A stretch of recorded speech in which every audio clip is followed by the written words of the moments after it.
మొన్న అంబటి రాంబాబు అంటే వైఎస్ఆర్ పార్టీ ప్రతిపక్షంలోకి వెళ్ళిన దగ్గర నుంచి కూడా తెలుగుదేశం అధికారంలోకి వచ్చిన దగ్గర నుంచి నాయకుల్ని డైరెక్ట్ గా వాళ్ళు మాట్లాడుతున్నారు. పొలిటికల్ గా మాట్లాడవచ్చు, పొలిటికల్ గా విమర్శలు చేసుకోవచ్చు, అంతేగాని వ్యక్తిగత విమర్శలు చేస్తూ వ్యక్తిగత హననానికి వాళ్ళు దిగజారుతా ఉంటే దాన్ని కంట్రోల్ చేయాల్సినటువంటి వ్యక్తి, ఒక పార్టీ అధ్యక్షుడిగా ఉన్నటువంటి వ్యక్తి నిస్సిగ్గుగా, సిగ్గు లేకుండా ఇవాళ వచ్చి మళ్ళీ రాంబాబు మాట్లాడినట్టు తప్పే ఉంది, 2 మాటలు మాట్లాడాడు అని చెప్పి ఆయన మాట్లాడుతూ ఉన్నాడంటే అసలు సభ్య సమాజం ఏమనుకుంటుందనే కూడా ఇంగిత జ్ఞానం ఆ వ్యక్తికి లేదు.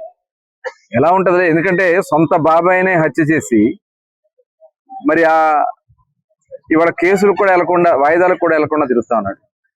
ఈ రాష్ట్రాన్ని మొత్తం కూడా దోచుకుని అతని మీద అనేక కేసులు ఉన్నాయి, వాయిదాలకు వెళ్లకుండా తప్పించు తిరుగుతా ఉన్నాడు.